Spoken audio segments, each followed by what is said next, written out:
জননেতা আলী নেওয়াজ মোহাম্মদ খোয়ম সাহেব আমাদের মাঝে উপস্থিত হয়েছেন। আমাদের আজকের এই সভার সভাপতিত্ব করছেন বসন্তপুর ইউনিয়নের ৮ নং এই বসন্তপুর ইউনিয়নের বিএনপির সভাপতি জনাব ইউসুফ হোসেন। আমার সামনে উপস্থিত আছেন বিএনপির জেলা, উপজেলা এবং ইউনিয়ন পর্যায়ের নেতাকর্মী বৃন্দ। আমার সামনে আপনারা আরো উপস্থিত আছেন অসংখ্য দেশপ্রেমিক বাংলাদেশ জাতীয়তাবাদী দলের সমর্থক ভাই ও বোনেরা। আপনাদের সকলকে আমার আন্তরিক শুভেচ্ছা। স্বাধীনতার পর বাংলা যখন দিশেহারা, বিভ্রান্ত, তখন এই বাংলাকে আত্মমর্যাদার পথ দেখিয়েছিলেন আমাদের শহীদ প্রেসিডেন্ট জিয়াউর রহমান। সদ্য দুর্ভিক্ষ থেকে উঠে আসা একটি জাতির মাঝে দাঁড়িয়ে তিনি বলেছিলেন, আমরা ভিক্ষুকের জাতি নই। আমাদের শহীদ প্রেসিডেন্ট জিয়াউর রহমান কেবলই এই বাংলার স্বাধীনতার ঘোষক নন, সারা পৃথিবীর মাঝে তিনি একমাত্র সামরিক শাসক যিনি দৃষ্টান্ত স্থাপন করেছিলেন সামরিক শাসনের ভার কাঁধে নিয়েও একটি জাতিকে গণতন্ত্র ফিরিয়ে দেওয়া যায়। আপনারা আমাদের ইতিহাসে চোখ রাখুন, আমাদের শহীদ প্রেসিডেন্ট জিয়াউর রহমানের শাসনকালে তেমন কোনো বড় প্রাকৃতিক দুর্যোগ বাংলায় হয়নি। বাংলা খাদ্যে স্বয়ং সম্পূর্ণ হয়েছিল।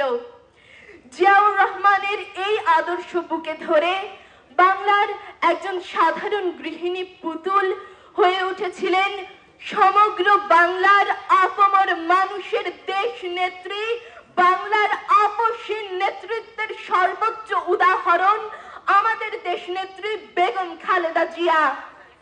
আপনারা বেগম জিয়ার শাসনামলে চোখ রাখলে দেখতে পাবেন দেশ তখন শিক্ষায় এগিয়ে গিয়েছে, আমাদের কৃষকেরা তখন তাদের ন্যায্য অধিকার পেয়েছেন, গ্রাম বাংলার উন্নয়ন হয়েছে। বাংলার নারীরা যখন নিরক্ষরতায় ডুবেছিল, দেশ নেত্রী একা আলোর মশাল হাতে সেই অন্ধকারে এসে দাঁড়িয়েছিলেন। তার সৃষ্টি করা এই আলোর পথ সুগম করার অঙ্গীকার নিয়েছে আমাদের বর্তমান নেতা তারেক রহমান। তারেক রহমান বলেছেন, আই হ্যাভ এ প্ল্যান। তার প্ল্যানের মধ্যে অন্তর্ভুক্ত একটি দুর্নীতি মুক্ত বাংলাদেশ, বেকারত্ব মুক্ত বাংলাদেশ, আইনের সুশাসন প্রয়োগ হবে এমন একটি বাংলাদেশ।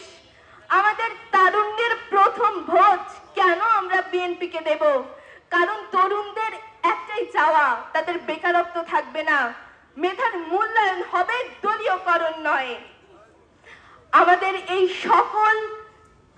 সকল চাওয়া পাওয়া পূরণ করার অঙ্গীকার নিয়েছেন আমাদের বর্তমান নেতা তারেক রহমান। আমরা সৌভাগ্যবান, এমন একজন মানুষকে আমরা এমপি প্রার্থী হিসেবে পেয়েছি যিনি রাজবাড়ির এখনো অবধি সবচেয়ে সফল একজন এমপি, যিনি গত 3 বারের পৌর মেয়র। রাজবাড়ির যতটুকু উন্নয়ন হয়েছে তার সূচনা আমাদের এবারের এমপি প্রার্থী জনাব আলী নেওয়াজ মোহাম্মদ খোয়ম সাহেবের হাত ধরেই। তাকে যদি আমরা এবারও এমপি হিসেবে পাই, আমাদের কাঙ্ক্ষিত রাজবাড়ির সকল উন্নয়ন আমরা দেখতে পাবো। আমাদের গণতন্ত্র এবং ন্যায্য অধিকার আদায়ের পথে বিএনপি আমাদের পাশে ছিল, বিএনপি আমাদের পাশে থাকবে ইনশাআল্লাহ। আমাদের মা বোনের ভোট, আমাদের তরুণদের ভোট হবে শুধুমাত্র বাংলাদেশ জাতীয়তাবাদী দলের জন্য। জয় হোক আমাদের বাংলাদেশ জাতীয়তাবাদী দলের। বাংলাদেশ জিন্দাবাদ। ধন্যবাদ সকলকে।